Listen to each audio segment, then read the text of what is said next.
अस्सलाम वालेकुम नाज़रीन, इमरान याकूब खान साहब के साथ मैं हूं Sameena Pasha. Programme view point में आपको खुशामदीद कहती हूं। नाज़रीन, आज बड़ी इंपॉर्टेंट खबरें हैं क्योंकि हमने देखा कि कल एक इख्तिलाफी नोट जारी किया गया है सुप्रीम कोर्ट के 2 जज साहिबान की तरफ से, और ये मखसूस नशिस्तों का मामला है। अगरचे इसका तफसीली फैसला अभी बाकी जज साहिबान की तरफ से जारी नहीं हुआ, लेकिन उनकी तरफ से 2 जज साहिबान की तरफ से अलग से इख्तिलाफी नोट जारी कर दिया गया है। इस इख्तिलाफी नोट पे काफ़ी बात हो रही है, इसके कंटेंट के ऊपर हर कोई अपना रद्दअमल दे रहा है, क्योंकि जज साहिबान के मुताबिक अगर कोई फ़ैसला बेशक अक्सरियती भी है, लेकिन अगर वो आइन से मुतसादिम है तो पाबंद नहीं है कोई भी आइनी इदारा के वो उसके ऊपर अमल दरामद यकीनी बनाए। लेकिन इस पर सब लोग सवाल उठा रहे हैं कि ये कैसे मुमकिन है। दूसरी तरफ बज़ाहिर ऐसा लगता है कि इस 2 जो जज साहिबान का एक इख्तिलाफी नोट है उसके बाद हुकूमत के मौक़िफ़ को खासी तक़वियत मिली है और हुकूमत फ्रंट फुट पर आकर ये बात करी कि हम पहले ही ये कह रहे हैं कि मखसूस नशिस्तों का जो फैसला आया है वो दुरुस्त नहीं है और वो गैर आइनी फैसला है, और जजेस ने उसको रीराइट किया है आइन को, और इस तरह से उन्होंने एक कानून साजी भी अब कर ली है। अब कभी इम्कान है कि इसी हफ्ते में ये कानून साजी मंजूर भी हो जाएगी, और फिर उसके बाद मखसूस नशिस्तों के हवाले से जो कानून साजी की गई है उससे बज़ाहिर ऐसा लग रहा है कि पाकिस्तान तहरीक इंसाफ को मखसूस नशिस्तों से महरूम रखने के लिए ये कानून साजी की गई है। लेकिन इस पर फिर बहुत सारे कानूनी सवालात हैं कि क्या इस कानून साजी का असर आ चुके हुए फैसले पर होगा या नहीं, और फिर ये कि क्या इस कानून साजी को भी चैलेंज नहीं कर दिया जाएगा। तो ये जहां हम देख रहे हैं कि कानूनी तौर पर सारे मामलात चल रहे हैं, एक लड़ाई है जो जारी है, तो वहीं दूसरी तरफ हमें नज़र आ रहा है कि सड़कों के ऊपर भी PTI की कोशिश है कि इस मामले को अब लाया जाए।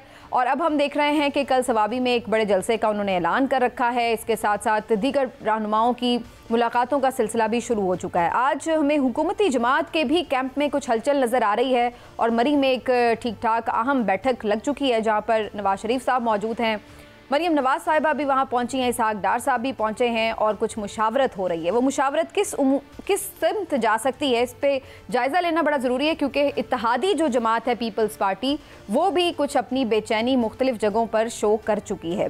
तो ये सारी सूरत हाल आखिर जा किस तरफ रही है, क्या मामलात हमें तेज़ी से किसी नए दौर में दाखिल करने वाले हैं, इसके ऊपर बात करेंगे। और इसके साथ साथ फिर आगे चल के प्रोग्राम में ख़ास तौर पर इस हवाले से भी बात करेंगे जो मईशत के चैलेंजेस हैं, ख़ास तौर पर IPPs का जो मसला है वो हुकूमत के गले पड़ा हुआ है, इसको कैसे सॉर्ट आउट किया जा सकता है। तो ये भी डिस्कशन हमारी प्रोग्राम का हिस्सा रहेगी। आप सबको खुशामदीद कहती हूँ, और आम तौर पर खुशामदीद कहते हैं। सायरा बानो साहिबा हमारे साथ आज मौजूद हैं, रहनुमा हैं आप GDA की और साबिक रुकने कौमी असम्बली हैं। सायरा बानो साहिबा, आपका बहुत बहुत शुक्रिया प्रोग्राम में ज्वाइन करने के लिए। मुझे मौका दीजिएगा, इमरान साहब से कॉमेंट लेते हैं और फिर आपकी तरफ भी आते हैं। इमरान साहब, जो ओवरऑल इस वक्त हमें सिनेरियो नज़र आ रहा है, ख़ास तौर पर मखसूस नशिस्तों का जो फैसला आया उसके बाद से हुकूमती कैंप में बड़ी बेचैनी है, और रोज़ हम देख रहे हैं कभी पाबंदी का ऐलान, कभी आर्टिकल 6, और उसके बाद फिर अब अचानक से ये नई कानून साजी, और उसके बाद अब मुशावरतें। आपको क्या नज़र आ रहा है, मखसूस नशिस्तों के फैसले ने इतना परेशान क्यों किया हुकूमत को? बिस्मिल्लाहिर्रहमानिर्रहीम। समीना, देखें बात तो सीधी सी है कि मखसूस नशिस्तें अगर PTI को मिल जाती हैं तो इससे देखें वफाक में जो हुकूमत है वो पहले इत्तेहादियों के साथ मिल के उन्होंने बनाई है। मुस्लिम लीग नून के पास इतनी सीटें तो नहीं है कि वो अपने आप से वो हुकूमत बना लेते, और फिर ये मखसूस नशिस्तें अगर PTI को मिल जाती हैं तो उनका तो वो तादाद तो सबसे ज़्यादा फ़र्क तो मुस्लिम लीग नून को पड़ेगा, उसकी सीटें कम होंगी। अगरचे ये अलग एक बहस है कि वो सीटें मुस्लिम लीग नून की हैं भी या नहीं, लेकिन इस वक्त तो अभी तक तो उनके पास है ना, लिहाजा वो उसको अपनी सीटें समझते हैं। वो ये समझते हैं कि अगर ये सीटें उनसे चली गई तो उनकी तादाद कम हो जाएगी। और फिर उसके बाद ये कि देखें रोज़ाना की अगर बुनियाद पर आप देखें तो इस तरह की चीज़ें हो रही हैं कि जिससे सूरत हाल सुलझने की बजाय मज़ीद उलझती नज़र आती है। अभी आपने अपने इंट्रो में जिस तरह से जिक्र किया कि जो 2 मुअज़्ज़िज़ जज साहिबान ने इख्तलाफी नोट अपना जारी किया, अब ये भी एक अजीब बात है कि तफसीली फ़ैसला जो है वो अभी तक नहीं आया, और इख्तलाफी नोट जो है वो पहले आ गए, अब इख्तलाफी नोट भी हैं। तो अब ये देखें जितनी अहमियत या कानूनी मुकाम उन जज साहिबान का है जिन्होंने अक्सरियती फ़ैसला किया है, उतना ही मुकाम इख्तलाफी नोट वालों का भी है। तो इनकी बात को भी आप जुटला नहीं सकती कि लेकिन फैसले पे तो अमल उन पे ही होना है ना जो अक्सरियती फैसला है। इसमें तो कोई शक नहीं कि फैसला तो उसी पे अमल होगा जो अक्सरियती फैसला है, वही माना जाएगा। लेकिन मामला ये है कि इख्तलाफी नोट में आप ये देखें कि तफसीलात जो और फिर आइन के आर्टिकल का हवाला जो दिया और ये सारी चीज़ें उनको भी नज़रअंदाज तो नहीं किया जा सकता।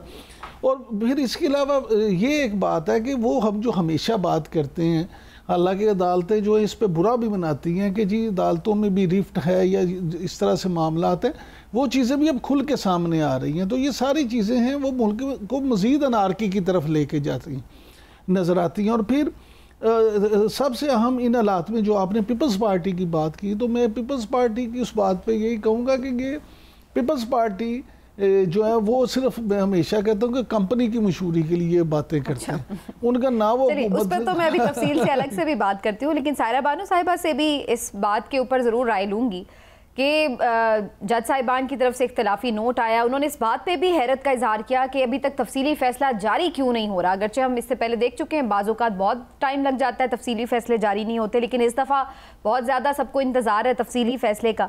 आपको क्या महसूस होता है सायरा बानो साहिबा के 2/3 मेजॉरिटी अगर नहीं भी रहती तो मेजॉरिटी तो है इस हुकूमत के पास, गवर्नमेंट तो ही नहीं गिरेगी, तो फिर इस इशू को लेकर के इस कदर इस पैनिक क्यों है हुकूमत की सफ़ों पर? सही, अभी जज साहिबान हैरत के इज़हार से चले, वो भी इसी सिस्टम का हिस्सा रह चुके हैं कि जहाँ पर इस मुल्क के इंसाफ के सिस्टम का हिस्सा रह चुके हैं कि जहाँ पर अवाम को महफूज हो ना हो, मगर इन लोगों के फैसले महफूज होते। और मुझे नहीं पता कि फैसले कहाँ महफूज होते और कब असरअंदाज होते। तो देखिए, जो एडॉट जजिस का मामला और इसके ऊपर सारा सेशन बुलाया गया और काबीना के इजलास और कमेटी के इजलास, तो ये सब इन चीज़ों की कड़ी है। आपने कहा कि मेजॉरिटी में वो फिर भी रहेंगे, लेकिन देखिए कहीं कींच है कहीं का रोड़ा है, तो उनकी अपनी तो वो है नहीं। जो हम लोगों ने देखा और ये कि सुनी सुनाई बात नहीं कि 16-17 सीटों पे कमिश्नर रावलपिंडी के बयान पे भाग दौड़ के इन लोगों ने एक हुकूमत को बना दी, लेकिन फिर आगे जो कानून साजी उन्होंने करी, सबसे बड़ी बात ये कि हर बंदा एक एक्सटेंशन को लेकर बैठा हुआ है कि एक्सटेंशन के बारे में हम बात कर रहे हैं। वही आपकी बात है कि सवाल तो यही लगते हैं कि ऐसी इन्होंने कौन सी कानून साजी करनी है, क्या इन्होंने इदारों में एक्सटेंशन का कानून लेकर आना है, एज बढ़ानी है, क्या करना है कि जो इनको इतनी। और अब तो सायरा बानो साहिबा ये भी सब बात कर रहे हैं कि अगर एक्सटेंशन तो दूर की बात है, लेकिन अगर आप समझते हैं कि जैसे कि चीफ जस्टिस साहब के बारे में तो सब कह भी रहे थे कि वो खुद ही इंटरेस्टेड नहीं है, तो अब तो बहुत से लोग ये कह रहे हैं कि उनका नोटिफिकेशन एज चीफ जस्टिस 3 महीने पहले हो चुका था जब यही हुकूमत थी, तो क्या वजह है कि अगले जो चीफ जस्टिस है उनका नोटिफिकेशन भी आप कर दें कि वो चीफ जस्टिस अपना हल्फ उठा लेंगे 27 अक्टूबर को, ताकि ये कन्फ्यूजन ही दूर हो जाए कि कोई मसला एक्सटेंशन की वजह से है। ये भी एक राय जो है अब आ रही है। जी देखिए, वो बात तो सही है। आपने देखा होगा कि होने से पहले जिस तरीके से प्रोग्राम में आते थे, सीडीएम की जमातों का इत्तेहाद था, वो हर प्रोग्राम में आकर उस वक्त का इंतजार कर रहे थे कि जिस काजी पाए जिसका कहा हल उठाएंगे।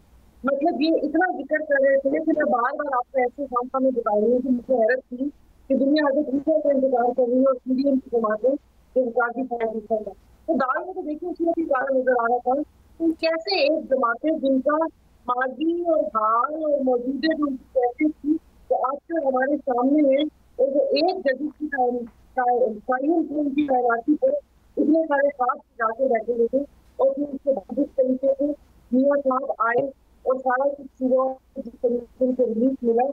तो और अगर काजी साहब इसमें वो आपने भी कहा ना कि आपके भी क्या इस सवाल किया था जी कि यही अभी जो सेकंड मैंने जो बात की थी वो ये कि नोटिफिकेशन अगर पहले से जारी कर दें जस्टिस मंसूर अली शाह साहब के लिए, तो ये कंफ्यूजन ही खत्म हो जाए कि कोई भी ऐसी चीज हो रही है जो इसमें उनको। मैंने कहा था पैनिक क्यों है, मैं कह रही हूँ कि वो पैनिक क्यों है इतनी हुकूमत, जबकि मेजोरिटी तो फिर भी उनकी रहेगी हुकूमत की, ये सवाल था। वो कहा था काजी साहब के लिए, काजी साहब को उन सब चीजों नहीं है, तो इतने फैसले हैं जिनसे पीटीआई और बानी पीटीआई पर एतराजात किए हैं, आप उन फैसले से आप उन बेंचेस से अलग होंगे, बस करना भी नहीं है। और जो फैसले हुए और जो बराह रास्त हमें टेलीकास्ट दिखाई दी, उसमें तो वो सारे इशारे और चीजें मुझे कोई और दिखती हैं। लेकिन आप मुझे बताएं कि यहाँ पर इस मुल्क में जो पिछले उस दौर में भी 16 माह जो गैर आईनी और गैर कानूनी हुकूमतें कायम रही और जिस तरीके से आइन की धज्जियां उड़ाई गई, मुझे तो कहीं भी आईन और कानून नजर नहीं आते। अब मुझे बताएं कि एक फैसला है कि सामने सामने आपके सामने है कि एक जमात को किस तरीके से दीवार के साथ लगाया, उनको निशान दे दिया गया, मगर फिर भी आवाम ने उन लोगों को वोट दिया और फिर उसके बाद अब उन्होंने नया सड़क खड़ा है। ये तो चोरी और ऊपर से सीना गोई है। अब क्या कहा जा सकता है। अच्छा सारा बानो साहब आपको इस वक्त तो कहीं आईन और कानून की हुक्मरानी नज़र नहीं आई, लेकिन मैं वैसे आपसे जानना चाहूँगा, आप माशाल्लाह सियासत के पुरखार मैदान की खिलाड़ी हैं, कि आपको पाकिस्तान में कोई वक्त तो याद होगा जब आपको आईन और कानून की हुक्मरानी नज़र आई हो, वो हमें भी बता दें कि कब थी। मुझे तो जब से कोर्ट संभाल के मैंने देखना शुरू हो गई तो मुझे भी ऐसा कोई केस या कोई ऐसी चीज याद नहीं आ रही कि जिसमें हम बोले कि हाँ ये जो फैसला है वो आईन और कानून के मुताबिक है। आज हमारी अदालतें 44 साल पहले जो एक अदालती कतल गिरफ्तार शहीद उनके साथ आज वो कह रहे हैं कि वो गलत था। तो वही बात है कि जिस वक्त वो कहते हैं ना गुरबा सिस्टम बरोते अवल, जब पहले दिन से ही कुछ कमीशन की रिपोर्ट मंजर आम पर आ जाती और मौलवी तमीजुद्दीन साहब और उसके बाद तो पहले जस्टिस और होते थे कि वो अभी जब ये मुदाफियत वाला मामला भी आया, यहाँ पर तो जजेस को इंसाफ नहीं मिल रहा। कहाँ गए वो जजेस के खते हुए जो थे जजेस, वो इस इंसाफ के मुंतज़िर है तो उनके साथ किस तरीके से हो रहा है कि ना उनका घर बार महफूज में फैमिली महफूज और दबाव डाल के फैसले चीज आ रहे, यहाँ पर कुछ नहीं हो सकता। मतलब हम आंखों देखी मक्खी निकल सकते हैं। अच्छा सारा बानो साहब ये फरमाइएगा कि हुकूमत अब इलेक्शन एक्ट तरमीमी बिल जो है उसको दोनों ऐवानों से एक ही दिन मंजूर करवाना चाहती है, पास करवाना चाहती है, तो क्या हुकूमत को इस मामले में क्या जल्दी क्या है, वो ये चाहती है कि ये इस कानून पास करवा ले और PTI का रास्ता रोकने में कामयाब हो जाए, और अगर फिर भी, क्योंकि वो फैसला तो पहले आ चुका है, तो अगर फिर भी कामयाब ना हुई तो क्या करेंगे? तो पहले भी जिस वक्त ये रजीम चेंज हुआ था, इनको आपका जो पहले से आवाम का कुछ डर था, उस वक्त की 4-5 लेजिस्लेशन थी, गैस की कानून बदलने थे, EVM का बदलना था, ओवरसीज का था, 4-5 और चीजें थी, कुछ कागजातें थी, उसके लिए मैंने अपनी वो कहते हैं जो थोड़ी बहुत रही बची खुशी चाहते थी वो भी कुर्बान कर दी। और अभी मुझे भी पता था जल्दी है, मैंने अभी किसी की इयादत के लिए जाना था, वो पीपल्स पार्टी से है, तो पता चला कि उनसे इयादत से बोला कि कौन सुबह की फ्लाइट का भी रिस्क नहीं लेना, अभी कभी नहीं है, जैसे भी निकले सुबह पहुंचना है, अब नहीं सुबह वहाँ पर कोई ऐसा वैसे ये सवाल इमरान साहब का दिलचस्प है, लेकिन मैं इसलिए इसको ज़रा इस मौजूदा सेटअप के साथ इस तरह भी जोड़ रही हूँ कि एक हलचल हमें नज़र आती है। हमने देखा नैयर हुसैन बुखारी साहब जो मशवरा दे रहे हैं कि भाई अगर आप इतने इनसिक्योर हो रहे हैं तो आप असम्बली तहलील करके इलेक्शन में चले जाएं। उस दिन नदीम अफजल चंद साहब को मैं सुन रही थी, वो भी काफ़ी इख्तिलाफी एक आवाज़ हैं पीपल्स पार्टी की, और भी हम लोगों को सुनते रहते हैं। और आज हमने इमरान साहब ये भी देखा है मरी में कुछ इजलास हो रहा है नून का, आपको क्या अंदर की खबर है कि क्या नून क्या सोच रही है, क्या ये वाकई कहीं ऑप्शन है? क्योंकि ये खबरें और भी सहाफ़ी दे रहे हैं कि खुद शहबाज शरीफ साहब इस्टेब्लिशमेंट के भी मामला जो है वो भी आपस में इस तरह से ही हैं कि जैसे कोई भी मुतमईन नहीं है। आज मैं सुहेल बड़ाई साहब का कॉलम भी कोट कर दूं, वो भी ये कहते हैं कोई खुश नहीं है इस सेटअप से, ना खुद लाने वाले खुश है, ना हैं जो अंदर मौजूद लोग वो खुश है, ना अपोजिशन खुश है, ना हुकूमत खुश है, कोई खुश नहीं है। तो क्या सोच क्या रहे हैं ये लोग? देखिए इसमीना बात यह है कि इसमें कोई शक नहीं कि सुहेल बड़ाई साहब ने जो लिखा है बिल्कुल ठीक लिखा है कि कोई भी खुश नहीं है। और असल ये बात नहीं है कि इस्टेब्लिशमेंट हुकूमत से खुश नहीं है या हुकूमत इस्टेब्लिशमेंट से खुश नहीं है। असल इशू ये है कि हुकूमत में शामिल लोग खुद हुकूमत से खुश नहीं है, यानी अपनी ही हुकूमत। हाँ जी, अब मैं आपसे अर्ज करूँ कि मैंने एक बहुत ही अहम वफाकी वज़ीर से ये पूछा, खुद मैंने एक वफाकी वज़ीर से ये पूछा, मैंने कहा ये जो बातें की जा रही हैं कि 2-3 महीने में हुकूमत चली जाएगी और ये मामला होगा, तो फिर आप क्या समझते हैं ऐसा क्यों? तो उन्होंने कहा कोई बात नहीं, ऐसे सामान बन के रखा है तो सामान चुक के चले जाएंगे। अच्छा। यानी उन्होंने भी इसकी तरदीद नहीं की। सही। आप इस बात को समझिए कि उन्होंने वफाकी वज़ीर जो बड़े अहम हैं और वज़ीर आज़म के इंतहाई करीब समझे जाते हैं, उन्होंने भी मेरे सवाल का जवाब ये नहीं दिया कि नहीं ऐसी कोई बात नहीं है, हम कहीं नहीं जा रहे। ये उन्होंने कहा कि तो सामान तैयार है उठ के, चूँकि उसकी बुनियादी वजह नहीं, खतरा नहीं है। अब देखें मैं असल प्रॉब्लम ये है कि डिलीवर नहीं कर पा रहे। असल प्रॉब्लम ये है कि IMF देखें, IMF की जो शराइत हैं, जो बिजली के बिलों का हाल है, जो महंगाई की सूरत हाल है, अब आप ये देखें कि ये कहते हैं कि जी महंगाई की शरह कम हो गई, मान लिया कम हो गई, भाई जितने भी कम हो गई, इशू तो ये है कि बिजली का एक बिल जो है इस वक्त वो ही बाकी सारी चीज़ों पे भारी हुआ है। लोगों की तनख्वाह कम है और बिजली के बिल ज़्यादा आ रहे हैं, लोगों की कमाई कम है और बिजली के बिल ज़्यादा आ रहे हैं, तो लोग इस बात से परेशान हैं। फिर ऊपर से ये मामला है कि देखिए आपके इत्तेहादी जो हैं, इत्तेहादी अगर पीपल्स पार्टी की बात करें तो वो अपने उसमें खुश हैं, उन्होंने तो आईनी ओहदे ले लिए सारे और वो उसको इंजॉय भी कर रहे हैं और आपका तमाशा भी देख रहे हैं। जब बात आती है इस जिम्मेदारी लेने की तो पीपल्स पार्टी वाले कहते हैं जी हम तो बरी जुम्मा है, आपने ये ओहदे संभालने हैं, वो तो खुद डिमांड कर रहे हैं नैयर बुखारी साहब कि आप डिलीवर करें, हम तो आपके साथ खड़े हैं, आप डिलीवर करें। ऐसे ही है। MQM में तो उसको देखें सूरत हाल MQM की, वो MQM कहती है हमें कराची को सही कर दें, उसको फंड दे दें, उसमें पैकेज दे दें, हम बाकी आप जो मर्जी करते रहें। तो इस सारी सूरत हाल में अब इस नहज पर जा सकते हैं कि वाकई वो ये सोचे शहबाज शरीफ साहब के फिर हम हुकूमत छोड़ देते हैं, असेंबली मैं यही गुजारिश आपसे करने लगा था कि अभी मुस्लिम लीग नून में इस बात की बिल्कुल आप समझ लें कि कोई इस 1% भी उम्मीद नहीं है। अच्छा। और आज भी जो इजलास मियां नवाज शरीफ साहब ने तलब किया है उसमें भी ये मामला जो है ना वो नहीं है कि जी हुकूमत से हम अलग हो जाएं। हालांकि मैंने आपसे पिछले हफ्ते यानी डिलीवर हो या ना हो लेकिन रहेंगे हुकूमत में। नहीं वो ये अब इस वक्त असल देखें, असल सिर्फ ये वफाकी हुकूमत होती ना तो ये कब के अलग हो गए होते। अब मामला ये है कि ये चाहते हैं वफाकी हुकूमत से अगर अलग हो जाए और पंजाब हमारे पास रहे, ये मानते नहीं।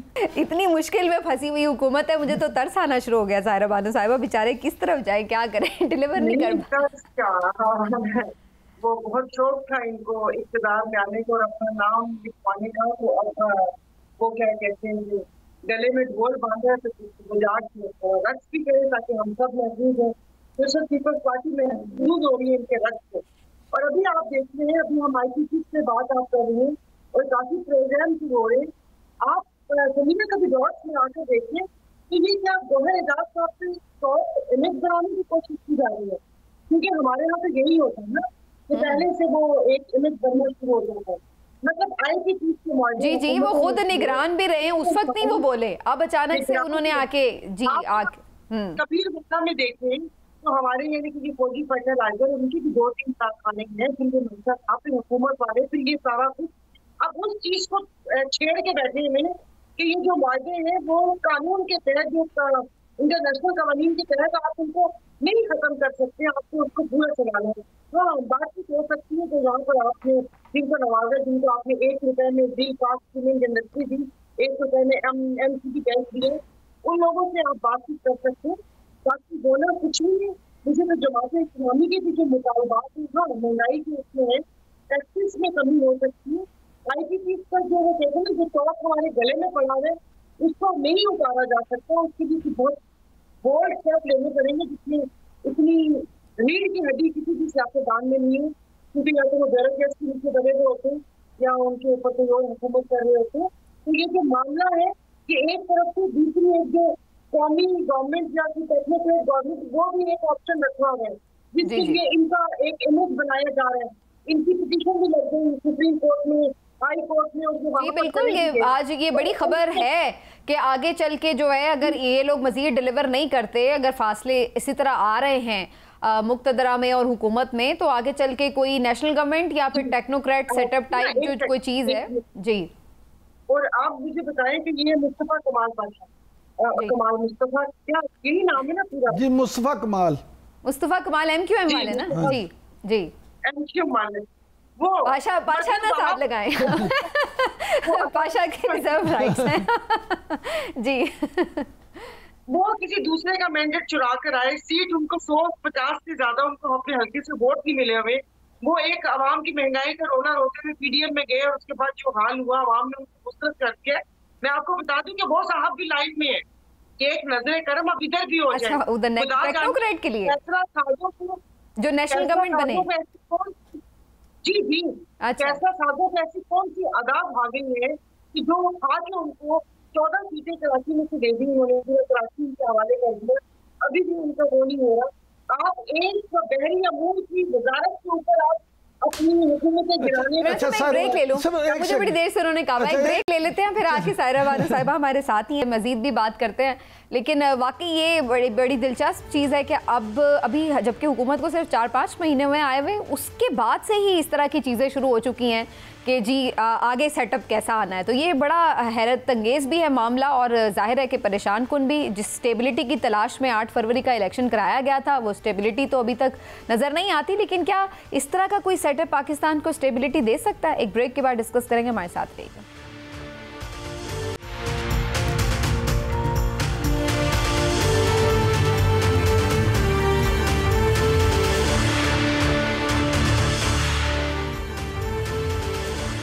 वेलकम बैक नाज़रीन। इमरान साहब, आप कुछ कहना चाह रहे थे सायरा बानो साहब। सायरा बानो साहब, ये फरमाइएगा कि जुड़वा शहरों में जो अहम लोग हैं, सुना ये और बड़ी पक्की खबर है कि उनके राब्ते इस वक्त GDA CA से भी हैं, और जो आइंदा सेटअप की बातें हो रही है उनमें GDA को भी ऑन बोर्ड लिया जा रहा है। तो आपके इल्म में भी है कोई ऐसी बात? नहीं, ऐसा मतलब मेरे इल्म में बिल्कुल भी नहीं है कि तो हमें ऑन बोर्ड से हमारे साथ 2013 से बैच शादी हुई है। 2013 में, फिर 2018 में और 2024 में तो बिल्कुल मेरे कहते हैं वो कर दिया। तो 2013 से पार्टी को कह रहे हैं कि भाई एक टेस्टर में हमें इस पर आवाज़ उठानी चाहिए, हमें अपनी तस्वीर शो करनी चाहिए, उसके वसीयत और मुखात की रास्ते को करने को लेकर हम नहीं चल सकते और अपने आप को बिजी करते। मैं कह रही हूँ कि ये सब चीज़ें एक बसात सजी हुई है कि अच्छा ये ना हुआ तो ये हो जाएंगे। लेकिन देखिए, अब मेरा कोई अगर सुन रहे हैं तो उनसे मेरी इस्तदा है कि खुदा के वास्ते ये तजर्बा जहाँ नहीं है, तजर्बा ना करें। तो हम बहुत तंग आई हुई है महंगाई से, बाकी चीज़ों से। लेकिन इमरान साहब, वैसे ये नेशनल गवर्नमेंट या टेक्नोक्रेट सेटअप की बातें पिछले साल भी हुई थी, जब ज़ाहिर ऐसा लग रहा था कि इलेक्शन में जाने का कोई प्लान नज़र नहीं आ रहा था। तो उस वक्त ये बातें हो रही थी कि जी शायद कोई टेक्नोक्रेट सेटअप आ जाए या कोई ऐसी कौमी हुकूमत आ जाए। जब उस वक्त ये चीज़ें नहीं कामयाब हुई, जब कभी भी हुई, जब क्योंकि उस वक्त भी सिर्फ PTI ही इक़्तिदार में नहीं थी, बाकी तो सब जमातें ऑलमोस्ट साथ ही थी।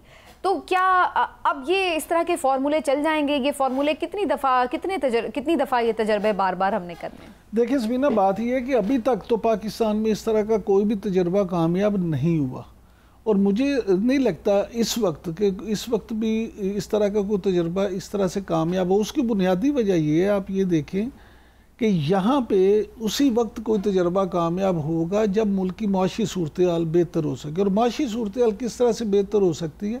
माशी सूरत हाल इस वक्त उस तरह से बेहतर हो सकती है कि एक ऐसी हुकूमत हो जिसको अवामी मैंडेट मिला हो और अवाम ने उस पर पूरा एतबार किया, और फिर हमारी कौम भी जो है वो बेसब्री का मुजाहरा ना करे, उसके लिए हमें थोड़ा सब्र भी रखें, डिलीवर करने का टाइम भी दे। लेकिन अब प्रॉब्लम ये है कि यहाँ पे हर हुकूमत जब बनती है तो हुक्मरान आके ये तो कहते हैं कि कौम को कड़वी गोलियां निगलना पड़ेंगी, लेकिन असल में वो कौम बेचारी कड़वी गोलियां निगल के इतना मुंह करवा हो गया कि अब उन्हें मीठे की तो शायद पहचान ही नहीं रही। सही बात। ये मामला तो ये अभी वैसे होता हुआ नजर भी नहीं आ रहा है, क्योंकि अगर इसका मकसद ये है कि अगर इस्तेहकाम लाना है तो वो तो फिर उससे भी कैसे आएगा, जबकि आप मुझे नहीं लगता है कि ये तमाम सियासी जमातों के लिए भी काबिल कबूल होगा ऐसा कोई सेटअप। आप कुछ कहना चाह रही सायरा साहिबा इस पर? नहीं, आप कह रहे हैं कि मॉइशर, देखिए यहाँ पर इसी मॉइशी पहिए में से अरबों रुपए की करप्शन होती है। राव अनवार के इंटरव्यू भूल गए हैं कि सलाना 700 अरब की सिर्फ यहाँ पर कराची शहर की करप्शन होती है। ये जो अरबों खरबों लेके 12 अरब डॉलर की जायदादें बनाई हुई है, Dubai league, Panama league, John league, तो खुदा जाने कौन सी लीग में, वो यहीं से कमाया हुआ है। बात असल है करप्शन, ये जो करप्ट लोग हैं इस मुल्क का मसला ये है। आपने कहा कि कोई क्या आएगा हुकूमत को इसको टाइम दे, वापिस से वही शक्लें आएंगी। आप देखिए, जिस वक्त मैं PTI गवर्नमेंट में थी तो मुझे बताया तो ये कहा था, किसी ने कहा कि नहीं है, हम आपस में बैठे रहे थे। मैंने कहा मुझे क्या है, को बोल दे और बताए, इनको नहीं बोल दे। आप खुदा के वास्ते केस रफीक को, सोनमी कुरैशी को, उमर अयूब को, गुलाम सरवर को, फवाद चौधरी को, फखर आलम को, मैं कौन से नाम दूं, इनको आप लेना चाहिए। हर पार्टी जिताकर यहाँ पे पहुंचे हैं। ठीक बात।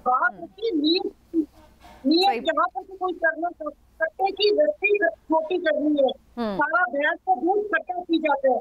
ये जो अशराफिया की मराद खत्म करनी होगी, इस तरफ कोई नहीं आता। बिल्कुल ठीक बात। लेकिन अब ये सवाल ये है कि ये आगे अब इस पे तो बात वही होती है ना कि पहले एक पॉलिटिकल स्टेबिलिटी आए तो आगे हम मईशत की स्टेबिलिटी की तरफ जाएं, लेकिन अब इस पे बहुत से लोग मुज़ाकरात की भी बात करते हैं और ग्रैंड डायलॉग की भी बात होती है। ये भी कहा जाता है कि जी इस्टेब्लिशमेंट से भी मुज़ाकरात होंगे या फिर सिर्फ सियासी जमातों का। आपको क्या नज़र आ रहा है साहिर बानो साहिबा इस पूरे माहौल में? कहीं आपको मुज़ाकरात होते हुए नज़र आ रहे हैं, और अगर होंगे तो आप समझती हैं कि उससे मसले का हल निकल सकता है, कम से कम पॉलिटिकल स्टेबिलिटी आ सकती है?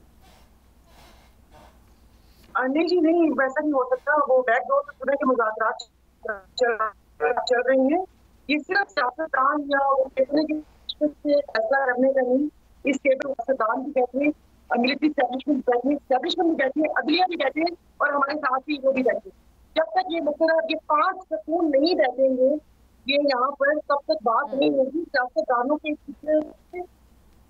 भरोसा नहीं, हमारी 10 दिन है, लेकिन हमें नहीं पता होगा कि उठने के बाद इस दरवाजे से बाहर निकलने के बाद किससे बात होगी।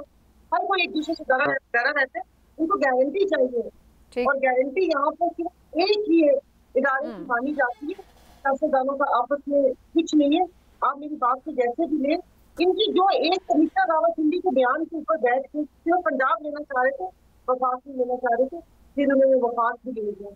जब यहाँ पर इस तरह फैसले होते हैं, जब दबाने के लिए मसला ये है कि गारंटी तो सबसे बड़ी अवाम है, आईने पाकिस्तान है, लेकिन वो गारंटी जब आप लोग छोड़ देते हैं, नहीं अगर आइडियली देखा जाए तो यही है ना, लेकिन हम लोगों के सेटअप में ये कि हम उस तरफ नहीं जाते कि आइन क्या कह रहे हैं, अवाम क्या कह रहे हैं। हम वो कहते हैं कि हमें क्या पसंद है, हमें क्या नहीं पसंद है, और फिर उसके बाद हम ज़ाती मफादात के ऊपर देखते हैं कि फैसले भी होते हैं। साहिरा बानो साहिबा आप हमारे साथ मौजूद रही, बहुत बहुत शुक्रिया आपका।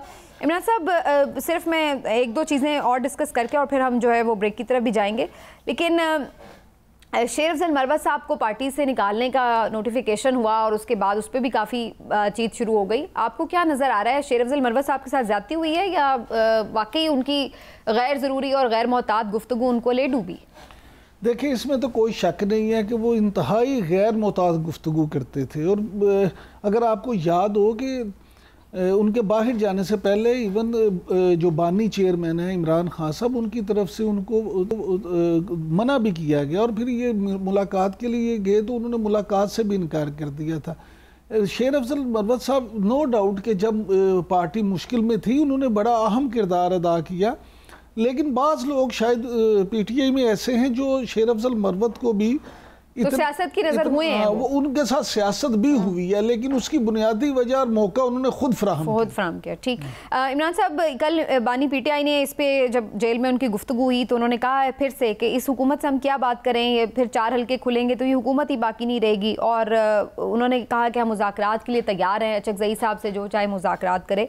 तो आपको लगता है कि ये मामलात आगे मुज़ाकरात की तरफ जा रहे हैं? क्योंकि अगर वाकई कोई खुश नहीं है इस सेटअप से तो ये इसका मतलब है कि कोई पीटीआई के लिए गुंजाइश बन सकती है। आपकी राय क्या है? पीटीआई के लिए अभी फिलहाल भी कोई गुंजाइश नहीं, और ये उसकी बुनियादी वजह ये देखें, गुंजाइश उसी वक्त निकलेगी जब इमरान खान साहब जमहूरियत पे यकीन रखेंगे और सियासी जमातें ख्वाह वो अच्छे हों बुरे हों, उनकी नज़र में वो चोर डाकू जो भी हैं, लेकिन उन्हें बात वहीं से करके फिर आगे जाना होगा। ये नहीं हो सकता कि वो यही कहेंगे, वैसे वो उनको बुरा भला भी कहें और बाद में ये भी कह दें कि हम मुज़ाकरात के लिए तैयार हैं।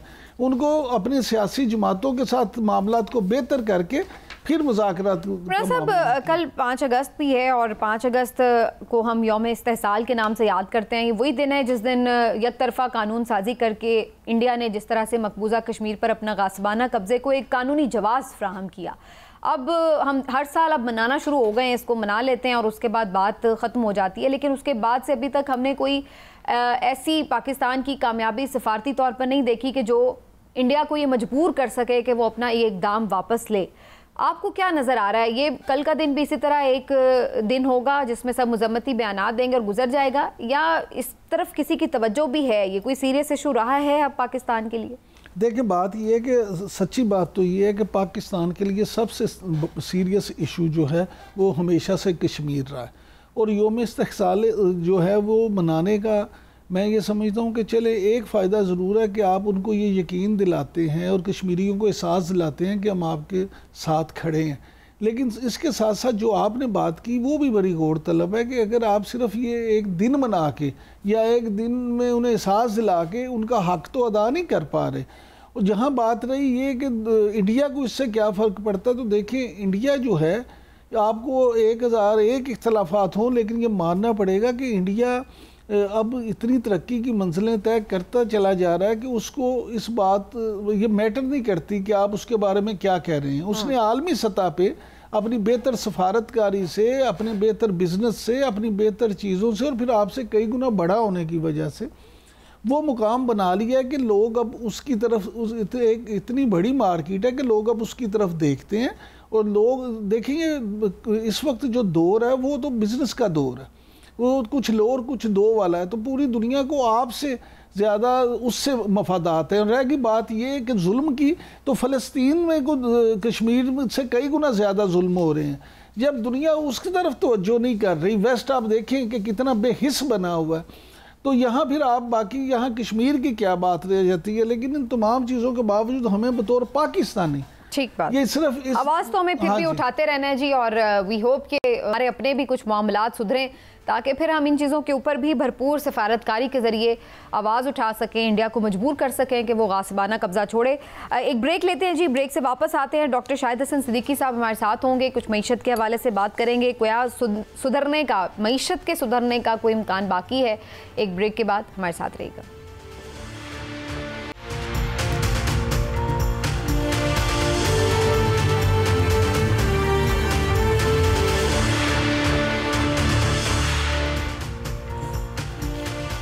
जी वेलकम बैक नाजरीन। और IMF की डील अभी तक हमारी बिल्कुल फाइनलाइज जिसको हम कहें वो अभी तक नहीं हो सकी है। दूसरी तरफ हम देख रहे हैं कि बिजली के बिल जिस तरह आवाम का जीना दो भर कर रहे हैं, उसकी वजह से आवाम की चीखें निकल रही हैं, वो अलग है। ओवरऑल महंगाई है तो वो ज़ाहिर है जब कॉस्ट ज़्यादा हो जाती है प्रोडक्शन की तो हर चीज़ में हमें नज़र आती है। पेट्रोल भी इसी तरह अक्सर कभी महंगा और थोड़ा बहुत फिर सस्ता किसी वक्त हो जाता है। तो ये सारे सिलसिले एक कंटिन्यूस हम देख रहे हैं प्रोसेस, लेकिन ओवरऑल ग्रोथ जो है वो उस तरह, मईशत की एक्टिविटी वो उस तरह से हमें नज़र नहीं आती है।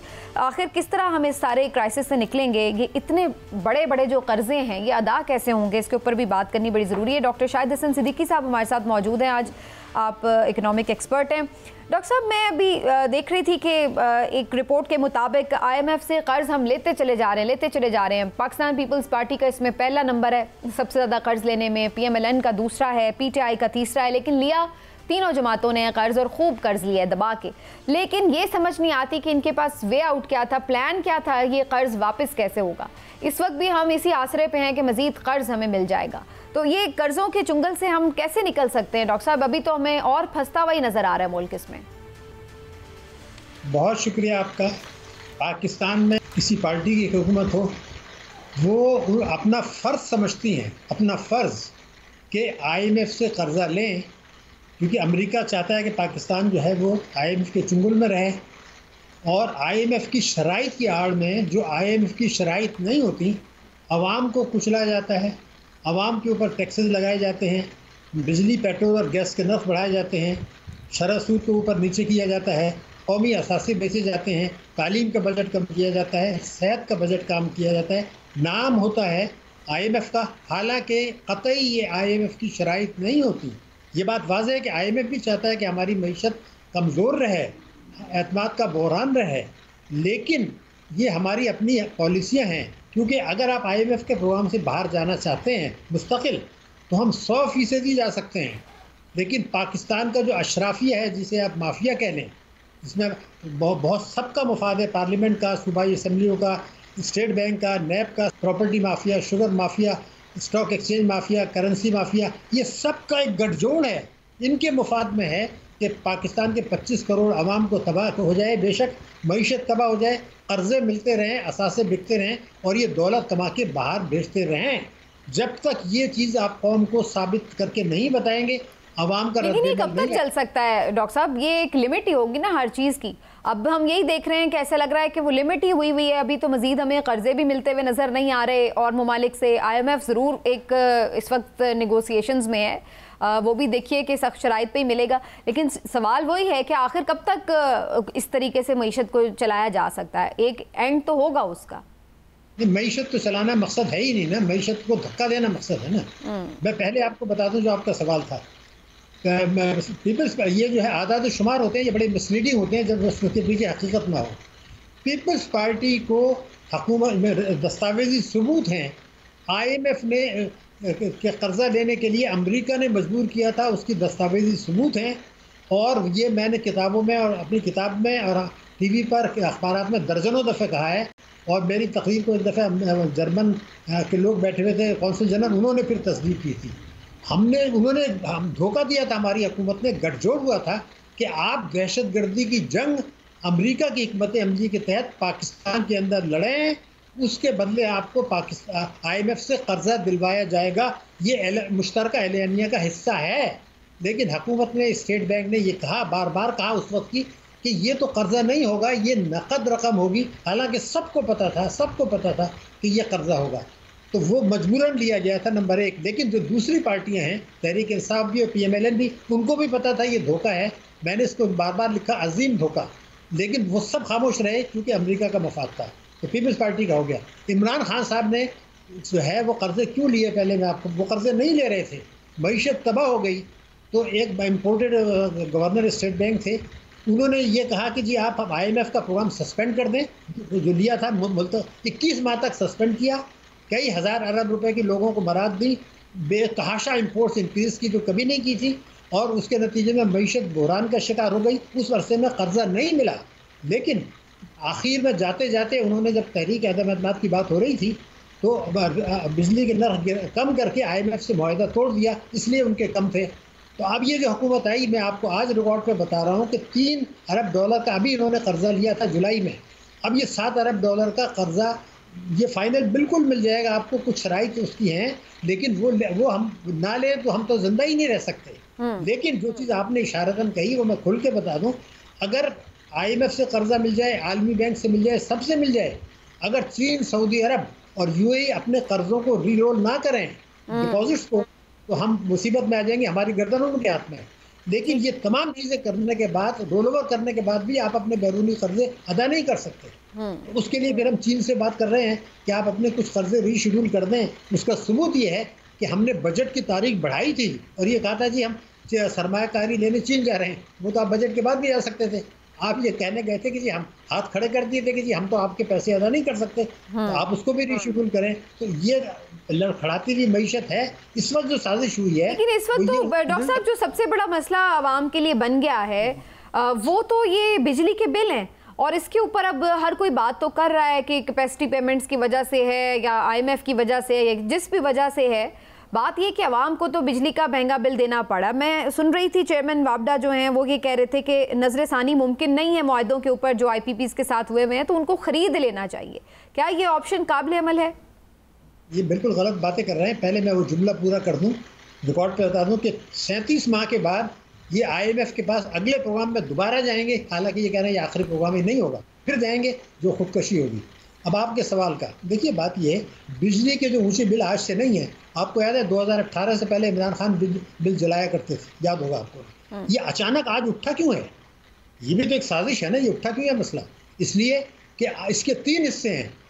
बड़ा हिस्सा है हुकूमत पाकिस्तान, ओनर है उनका।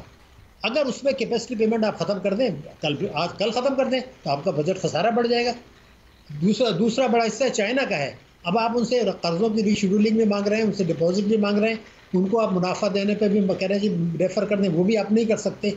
अब ये जो पाकिस्तानी हैं जिन्होंने फ्रॉड किया है हुकूमतों के साथ, धोखाधड़ी की है, तो जो भी ये कहता है कि हम नज़रसानी नहीं करते, वो मुल्क के मफाद के ख़िलाफ़ बात करता है। मैं आपको साबित कर दूँ, मेरे पास एक गोडाउन है जहाँ पर मिसाल के तौर पर 200 बोरियाँ किसी चीज़ की आ सकती हैं, इससे ज़्यादा आ ही नहीं सकती।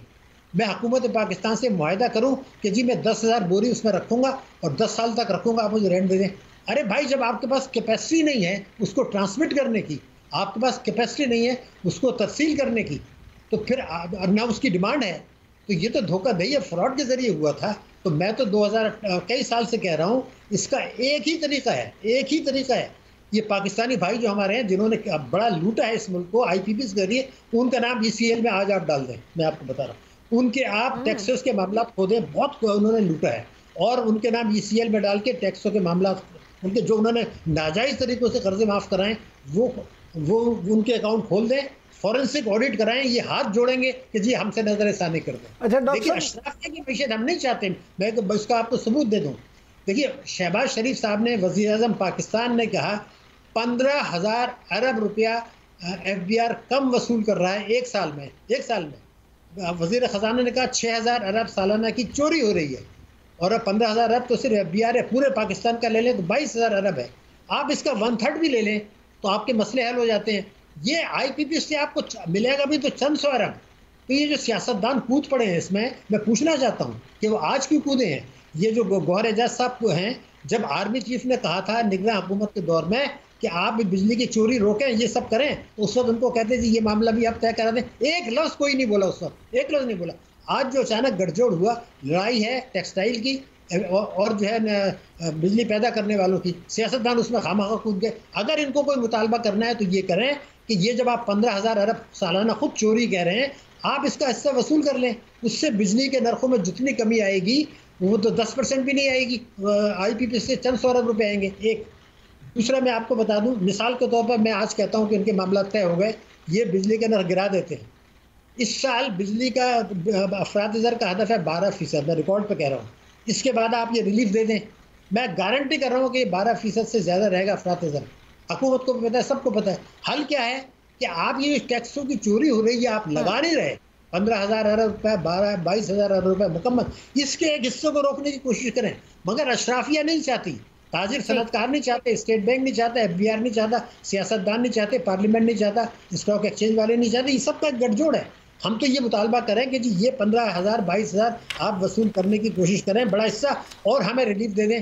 IPP को तो आप ECL में डाल के हो सकता है। डॉक्टर साहब ये बताइएगा कि आपने जो ये फरमाया कि ये 22,000 या 15,000 अरब डॉलर जो है ये चोर लुटेरे अशराफिया ये देना नहीं चाहते, आप हर चीज़ का हल बताते हैं। आज इसका भी हल बता दें कि ये ना देना चाहें, लेकिन हुकूमत या कानून नाफिज करने वाले इदारे क्या इकदाम करें कि जिससे उनसे, वो कहते हैं ना कि उनकी गर्दन पे अंगूठा रख के उनसे ये रकम वसूल की जाए।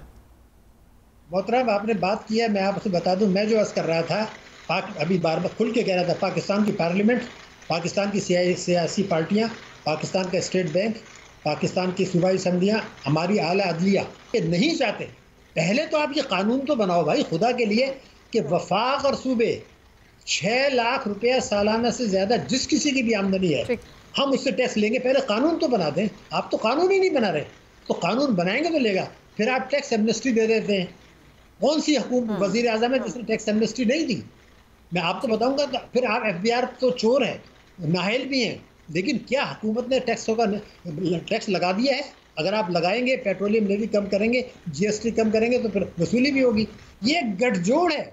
गठजोड़ की वजह से ये इस पे होता नहीं है। वक्त प्रोग्राम का खत्म हो गया। इमरान साहब, डॉक्टर साहब, आप हमारे मौजूद रहे, आपका बहुत बहुत शुक्रिया। नाज़रीन, आज के प्रोग्राम को यहीं समेटते हैं। इंशाल्लाह अगले हफ्ते आपसे फिर मुलाकात होगी। अपना ख्याल रखिए। अल्लाह हाफिज़।